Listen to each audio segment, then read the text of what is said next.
અમદાવાદ પૂર્વમાં મ્યુલ એકાઉન્ટનો કૌભાંડનો પર્દાફાશ થયો, જેમાં બાપુનગર પોલીસ મુખ્ય સૂત્રધાર વરુણ વર્માની શોધમાં સક્રિય થઈ. ડ્રાઈવરની ફરિયાદ બાદ કરોડોના કાળા કારોબારનો ખુલાસો થયો. લોકલ પોલીસ સાથે સ્ટેટ એજન્સીઓ પણ તપાસમાં જોડાઈ.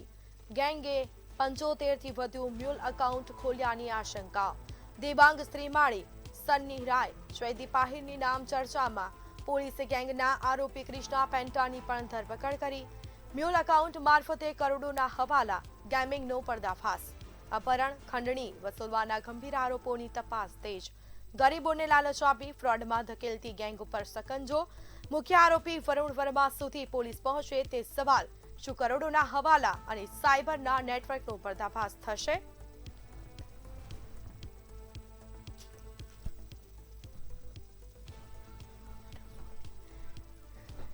તો આપણી સાથે સંવાદદાતા વિશાલ મહેતા લાઈવ જોડાઈ ચૂક્યા છે. જે વિશાલ, આ સમગ્ર મામલો શું છે, જે લોકોની ધરપકડ કરવામાં આવી છે, શું વિગતો? સ્મિતા, સમગ્ર મામલો છે તે ક્યાંક ને ક્યાંક મ્યુલ એકાઉન્ટ અને ગેમિંગ હવાલા અને ક્રિકેટ સટ્ટાના કૌભાંડ સાથે જોડાયેલો છે. આ પ્રકરણ છે તે છેલ્લા 6-8 વર્ષથી ચાલી રહ્યું છે અને મહત્વની વાત છે કે આ પ્રકરણ ગર્ભિત રીતે ચાલતું હતું. તે ક્યારેય બહાર ના આવ્યું હતું, પરંતુ આંતરિક વિખવાદ થવાના કારણે ક્યાંક ને ક્યાંક જે આ મુખ્ય કૌભાંડી અને સૂત્રધાર છે વરુણ વર્મા, તે વરુણ વર્માના ડ્રાઈવર તરીકે ઓળખાતા રવિ ઠાકોરે આ સમગ્ર ઘટનાનો પર્દાફાશ કર્યો અને પોલીસ સમક્ષ તેણે માહિતી આપી. ત્યારબાદ એક પછી એક સાક્ષીઓ બહાર આવતા ગયા, મ્યુલ એકાઉન્ટમાં ભોગ બનનાર લોકો બહાર આવતા ગયા અને સમગ્ર કૌભાંડને લઈને હકીકતો બહાર આવતા પોલીસની આંખ પણ ચાર થઈ ગઈ. કહી શકાય કે અમદાવાદના પૂર્વ વિસ્તારનું સૌથી મોટું મ્યુલ એકાઉન્ટનું અને જે આ હવાલાકાંડનું કૌભાંડ કે જે જ્યારે બહાર આવશે ત્યારે પોલીસને પણ અચરજ થશે કે આટલું મોટું કૌભાંડ આટલા વર્ષોથી ચાલતું કેવી રીતે હતું. પરંતુ તેની પાછળની જો સમગ્ર હકીકત જાણવા જઈએ તો તપાસ કરતા જે સૂત્રો છે તેના દ્વારા માહિતી મળી છે કે ક્યાંક કોઈ કોર્પોરેટર છે, તે કોંગ્રેસના કોર્પોરેટર ક્યાંક વર્મા અને તેની ગેંગ પર તેમનો હાથ છે અને તેમનો કોઈક સંબંધી પણ વરુણ વર્મા સાથે પાર્ટનર તરીકે જોડાયેલો છે અને તેના આશીર્વાદના કારણે છેલ્લા ઘણા સમયથી વરુણ વર્મા ગેમિંગ અને સાથે જ હવાલાકાંડના તથા ક્રિકેટ સટ્ટાના જે પૈસા છે તે ક્યાંક ને ક્યાંક તેનું કૌભાંડ કરતો હતો. મ્યુલ એકાઉન્ટો ખોલાવી અને તે પૈસાને હેરાફેરી કરતો હતો. પરંતુ આ સમગ્ર મામલો સામે આવતાની સાથે જ પોલીસે તપાસ કાર્યવાહી તેજ કરી છે, જેમાં સૌથી પહેલા ક્રિષ્ના પેન્ટા કરીને જે તેનો ફોલ્ડર છે તે પકડાઈ ગયો છે. પરંતુ આ સમગ્ર કેસમાં વળાંક ત્યારે આવ્યો કે જ્યારે તપાસ કરતા ખબર પડી કે જે પાલડીની અંદર જે આવિષ્કાર ફ્લેટની અંદર જે સોનું અને રોકડ રકમ પકડાઈ હતી, તેમાં જે બંને મુખ્ય મહેન્દ્ર શાહ અને તેનો જે પુત્ર હતો મેઘ શાહ, તે બંને સાથે આ વરુણ વર્માનું કનેક્શન છે અને તેના ઈશારે તે લોકોને ઉઠાવી જાય છે. તેમનું અપહરણ કરી ત્યારબાદ તેમને અવાવરી જગ્યાએ ફાર્મ હાઉસમાં ગોંધી રાખી તેમને નગ્ન કરી તેમને માર મારે છે અને તેમની પાસેથી પૈસા અને રૂપિયા સાથે સોનું વસૂલે છે. એક રાણીપનું એક પ્રકરણ છે જેની અંદર જે રવિ ઠાકોર જે તેનો ડ્રાઈવર હતો તેણે જણાવ્યું છે કે રાણીપના એક કેસની અંદર એક વ્યક્તિને તે લોકો ઉઠાવ્યો હતો અને તેને ઉઠાવ્યા બાદ તેને માર મારી. જે વ્યક્તિ હતો તે દુબઈમાં સોનાની હેરાફેરી કરતો હતો. તેમની પાસેથી 50 કિલોથી વધારે સોનું તેણે વરુણ વર્મા અને તેની ગેંગે જપ્ત કરી લીધું. તેમને નગ્ન કરીને ઢોર માર મારવામાં આવ્યો અને તેમની પાસે વિડીયો રેકોર્ડિંગ કરીને માફી પણ મંગાવી છે. તેના પુરાવા પણ જે રવિ ઠાકોર છે તેણે રજૂ કર્યા છે.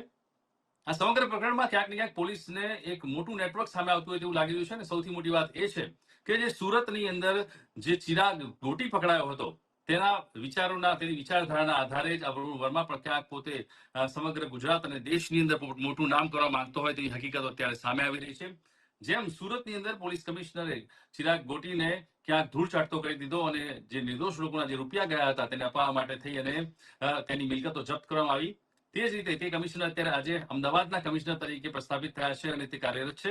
ત્યારે સવાલ એ થાય છે કે જનતા, જે નિર્દોષ જનતા જે ભોગ બની છે, તે એક માંગ કરી રહી છે કે જેમ સુરતની જનતાને ન્યાય મળ્યો અને ચિરાગ ગોટીને પોલીસે સબક શીખવાડ્યો, તેમ શું આ ચિરાગ ગોટીના મનસુબા અને તેના વિચારધારા પર ચાલનારા વરુણ વર્મા સામે કડક કાર્યવાહી ક્યારે થશે, ક્યારે તેને પકડવામાં આવશે ને ક્યારે તેની મિલકતો જપ્ત કરી અને નિર્દોષ લોકોના રૂપિયા પરત કરવામાં આવશે.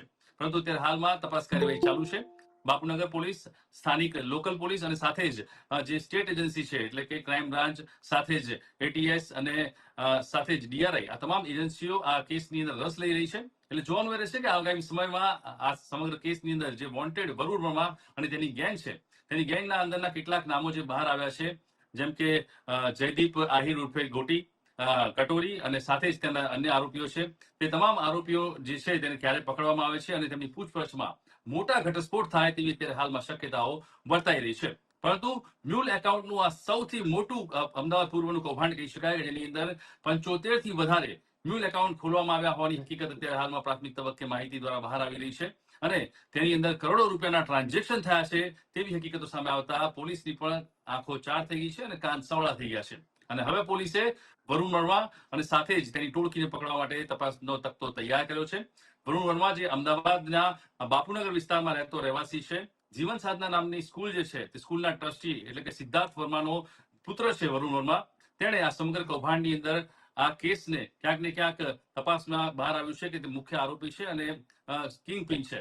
વરુણ વર્માએ આ જીવન ક્યારેય નોકરી ન કરી હોવાની હકીકત પણ સામે આવી છે અને તેના પરિવારમાં પણ કોઈ વ્યક્તિ અત્યારે હાલમાં નોકરી ન કરતી હોવાની હકીકત સામે આવી છે. એટલે કહી શકાય કે લેવિશ કાર લઈને ફરતો વરુણ વર્મા આખરે આટલા રૂપિયા લાવ્યો ક્યાંથી અને તેની જે મિલકતો જે બહાર આવી છે, તેની પાસે જે સોનું જમા થયું છે અથવા તો તેણે જે રૂપિયા જે આ કૌભાંડ કરીને કમાવ્યા છે, તે તમામ રૂપિયા ક્યાંક ને ક્યાંક નિર્દોષ લોકોના હોય અને તે પડાવવામાં આવ્યા હોય તેવી હકીકત સામે આવી છે અને તેના આધારે પોલીસ અને ક્રાઇમ બ્રાન્ચે આ સમગ્ર કેસની અંદર તપાસનો તખ્તો તેજ કર્યો છે અને આગામી સમયમાં જ્યારે વરુણ વર્મા પકડાશે ત્યારે રાજકીય કનેક્શન એટલે કે જે કહેવામાં આવતું જે કોંગ્રેસના જે કોર્પોરેટર છે જેમના સંબંધી તેની સાથે જોડાયા છે તે કનેક્શન પણ કદાચ બહાર આવી તેવી શક્યતાઓ છે અને સાથે જ આ સમગ્ર કેસની અંદર મોટા ઘટસ્ફોટ થાય તેવી શક્યતાઓ હાલ વર્તાઈ રહી છે. જી બિલકુલ, જાણકારી આપવા બદલ આપનો આભાર.